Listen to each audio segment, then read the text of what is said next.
Good morning students, this is your social science teacher Monu Kumar. Today we are going to discuss further on our chapter the Indian Constitution. This is your fourth presentation, okay.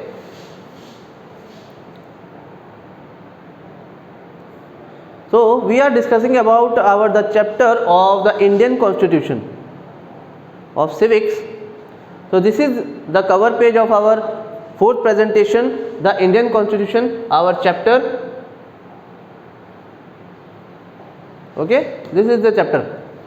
Next,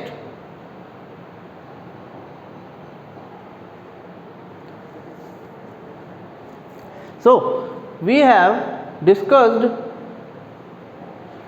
this point, what is Indian Constitution anyway. Second point, why do we need Constitution. The third point, history of Constitution of India, and the fourth point, the framing of Constitution of India. Today we are going to discuss about this topic, the fifth one, the preamble of Constitution of India. Okay.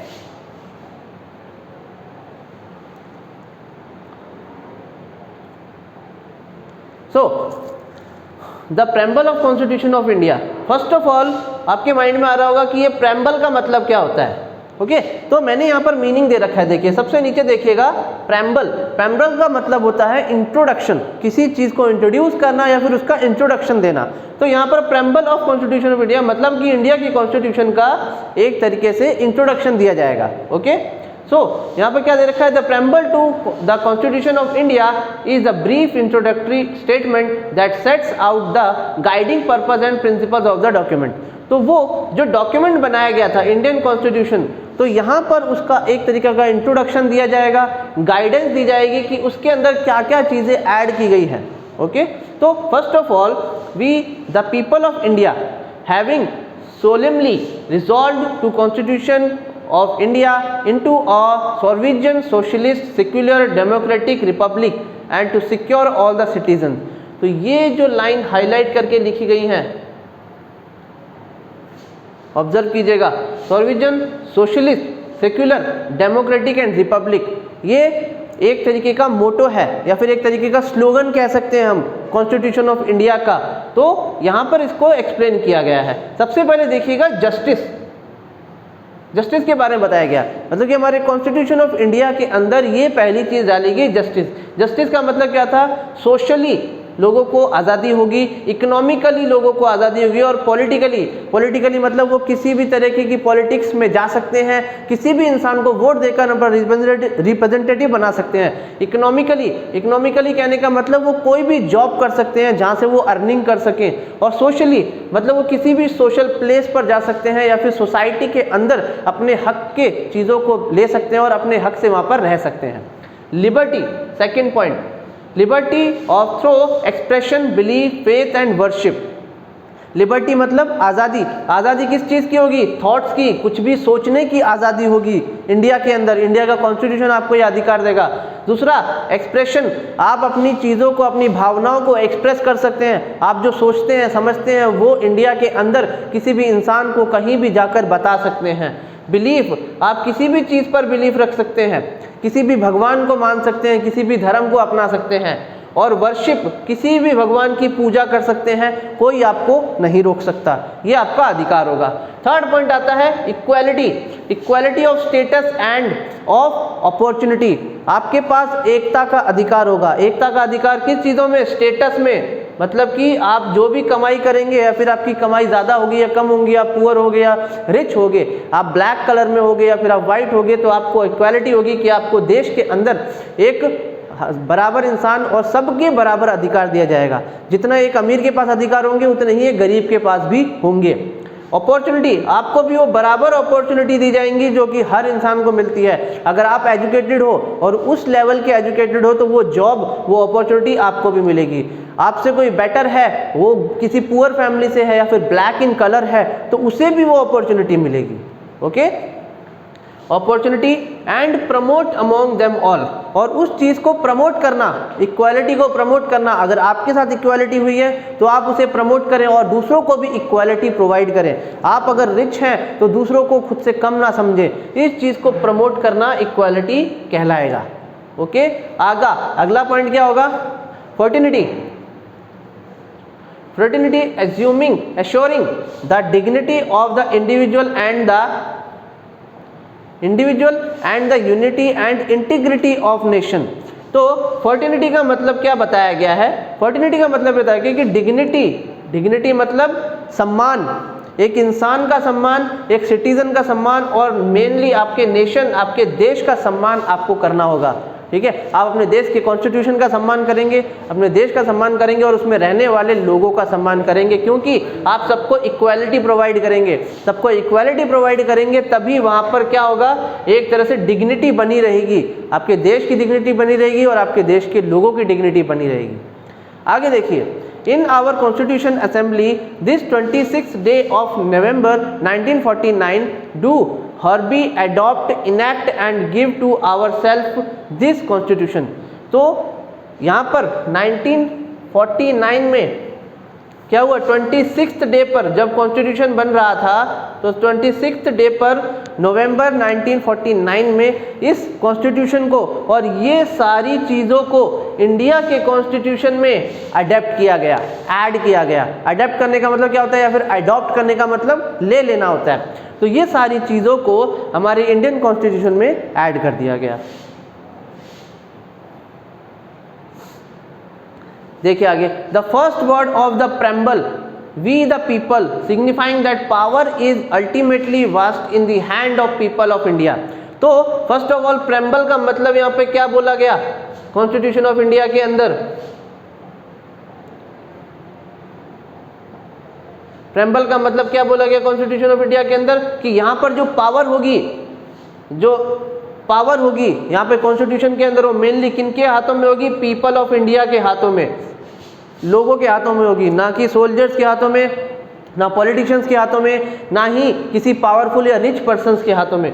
So far the preamble has been amended only once in 1976 by 42th amendment. तो इस preamble के अंदर ये जो आपका संविधान था, इसमें लास्ट और आखिरी अमेंडमेंट, मतलब अमेंडमेंट का मतलब क्या होता है, यहाँ जो दे रखा है अमेंडमेंट का मतलब होता है बदलाव लाना। इसमें बदलाव लाया गया कब? 1976 में 42th अमेंडमेंट था वो। ओके, उसके बाद इनमें कोई बदलाव नहीं लाया गया। और वो बदलाव भी क्या था? इंस्टेड द वर्ड सोशलिज्म, मतलब कि प्रेम्बल की जगह क्या वर्ड यूज किया जाएगा? सोशलिज्म, सेक्युलरिज्म एंड इंटीग्रिटी, ये वर्ड यूज किया जाएगा हमारे कॉन्स्टिट्यूशन को डिफाइन करने के लिए। ओके, बस ये बदलाव लाया गया। A brief description of this concept are as follows in the order they come in preamble. तो जो प्रेम्बल में जो चीजें आती थी उनकी जगह पर इन चीजों को ऐड कर दिया गया। ओके,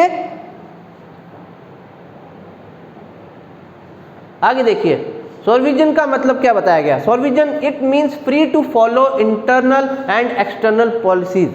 ठीक है, आप किसी भी तरह की अपनी इंटरनल और एक्सटर्नल पॉलिसीज को फॉलो कर सकते हो। मतलब आप अपने घरों के अंदर कैसे रहना चाहते हो वो आपकी मर्जी है, आपका अधिकार है। आप अपने घरों के बाहर कैसे रहना चाहते हो वो भी आप अपनी मर्जी से जी सकते हो, अपनी मर्जी से अपने किसी भी इंटरेस्ट को कर सकते हो, कोई भी काम कर सकते हो, किसी भी धर्म को अपना सकते हो।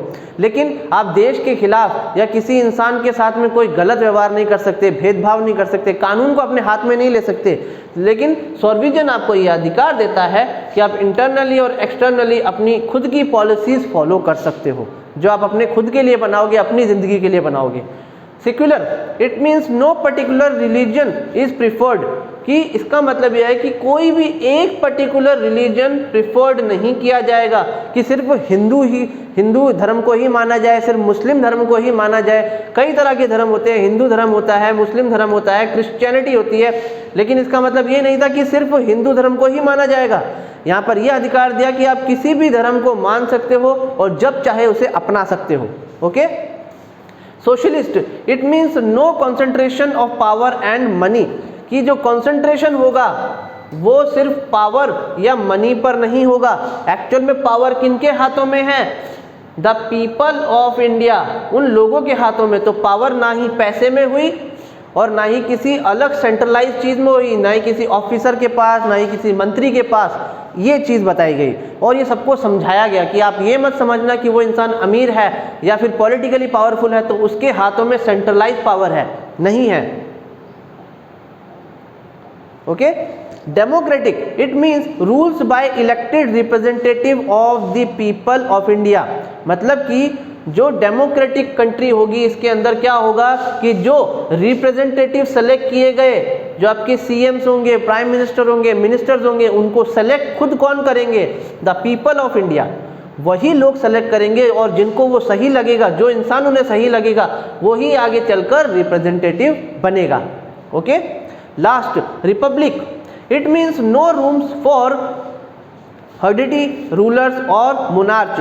हर्डिटी रूलर्स का मतलब क्या होता है कि जो तानाशाही करते हैं या फिर एक तरह से एक किंग होते हैं, किंग या क्वींस, पहले के टाइम पर जो किंग्स या क्वींस होते थे वो मोनार्च ये सिस्टम फॉलो करते थे, वही रूल्स और रेगुलेशंस बनाते थे। जो पावर्स होती थी वो लोगों के हाथों में नहीं हुआ करती थी, पावर्स उन किंग्स के हाथ में होती थी या क्वींस के हाथ में होती थी या फिर जो भी उन पर रूल करता था, ठीक है, उनके हाथ में होती थी। तो ये जो चीज़ें होंगी ये खत्म कर दी जाएंगी और डेमोक्रेटिक सिस्टम फॉलो होगा जहाँ पर पावर लोगों के हाथों में होगी और वही अपने रिप्रेजेंटेटिव को सेलेक्ट करेंगे। ओके।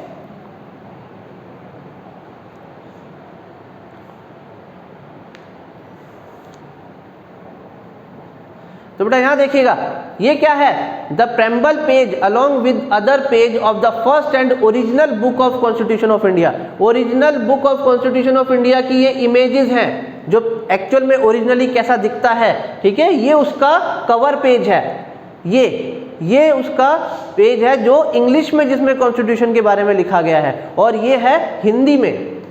ओके।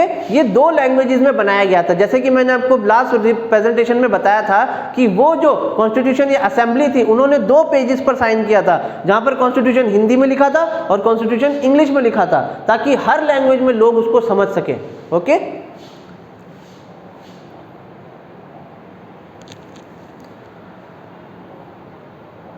ओके, यहाँ देखिए the purpose of having preamble, preamble की जरूरत ही क्यों पड़ी ये बताया जाएगा। The preamble of our constitution serves to purpose, इसके दो पर्पज थे। पहला पर्पज क्या है, it indicate the source from which the constitution derives its authority. तो कॉन्स्टिट्यूशन को पावर या अथॉरिटी कहाँ से मिली ये बताने के लिए, और वो पावर कहाँ से मिली,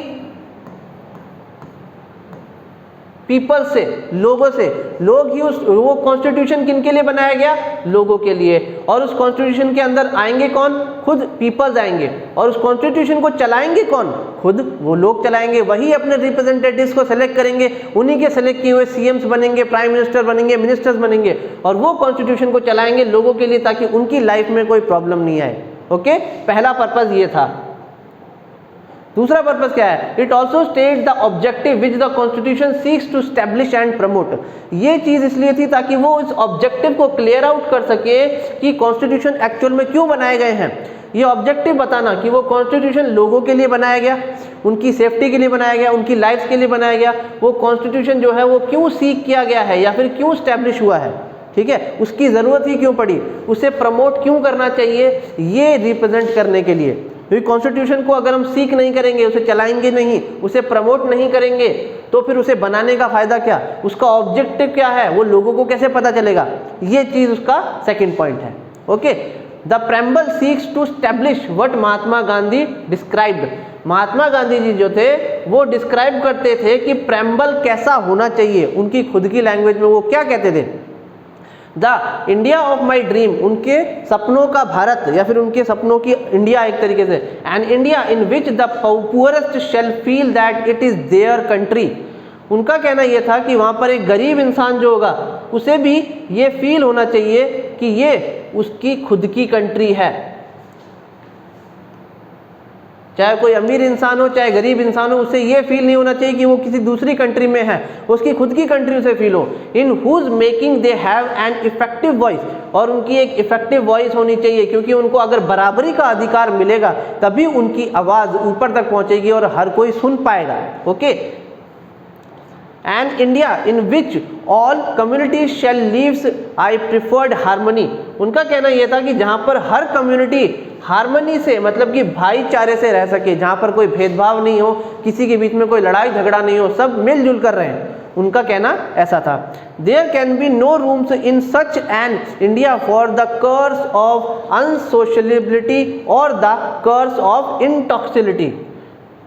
अनसोशेबिलिटी का कहने का मतलब ये था कि जो अनसोशेबिलिटी है, जो लोग एक दूसरे के साथ मिलजुल कर नहीं रह सकते, वैसे लोगों के लिए इंडिया में कोई जगह नहीं होगी।